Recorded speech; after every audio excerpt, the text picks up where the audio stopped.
श्रीललिता देव्यै नमः। श्रीललिता सहस्रनाम स्तोत्रम् ध्यानम्।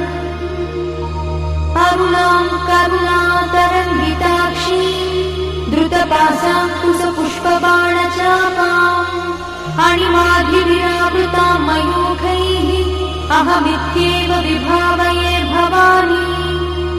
ध्यायेत् पद्मासनस्थां विकसितवदनां पद्मपत्रायताक्षी हेमाभां पीतवस्त्रां करकलितलसद्देव पद्माम्बराङ्गी सर्वालङ्कारयुक्तां सततमभयदां भक्तनम्रां भवानी।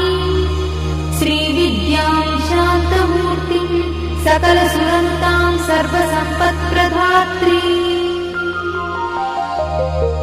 श्रीमाता श्रीमहाराज्ञी श्रीमत्सिंहासनेश्वरी चिदग्निकुण्डसम्भूता देवकार्यसमुद्यता उद्यद्भानुसहस्राभा चतुर्बाहुसमन्विता रागस्वरूपपाषाढ्या क्रोधाकाराङ्कुशोज्ज्वला मनोरूपेक्षुकोदण्डा पञ्चतन्मात्रसायका